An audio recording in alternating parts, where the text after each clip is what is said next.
Now we will understand what is open closed principle. So open closed principle states that software entities like classes, modules, function should be open for extension but closed for modification. That means we should be able to add new functionality without modifying the existing code. Okay, so I have just taken one example like logger. So here I've taken one example of logger class where we are trying to capture the logs in the different files. Okay, so we are just trying to capture in the files, then console.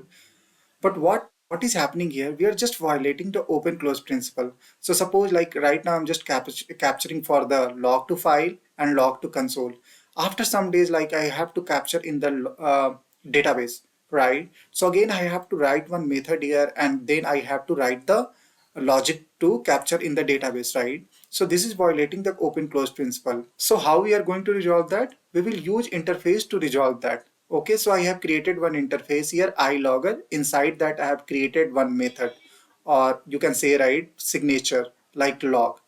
And after that, what we will do, we'll just create different classes. So suppose I have just created 5 logger classes, right? Inside that, I'll just write the method and capture the log.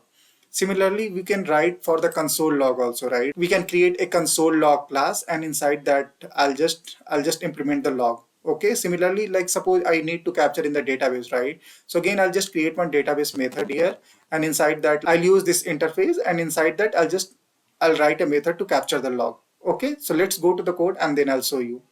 So initial thing what I have done that, if you'll see that I have created one logger class here, right? Inside that I'm just capturing the log using this log to file, log to console.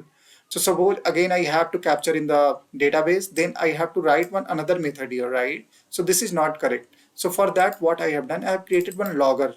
If you'll see that you have just created one iLogger interface here, where I have just created one unimplemented class. Okay. And after that, what I have done, I've just created different kinds of class here. So for console, I have written one console class I have created, and inside that, I'm just using this iLogger interface, and then I'm just implemented this logger method. Okay. Similarly, for like file logger also, I've just called this interface, and inside that, I'm just implementing this log method. Again, for the database also, like I can use that. I'm just using this iLogger interface, and after that, I'm just using this log method. So how we are going to call this in the main method? So this is my main method.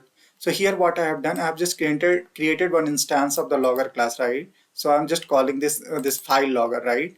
And after that, I'm calling this method. So hello from file logger. Similarly, what we can do that, I'll just create for the database also. So similarly, like where database equal to new my logger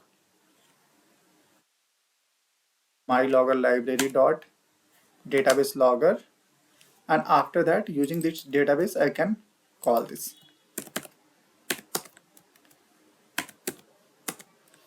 Okay, hello from database, I'll write that. Okay, now let me run this application.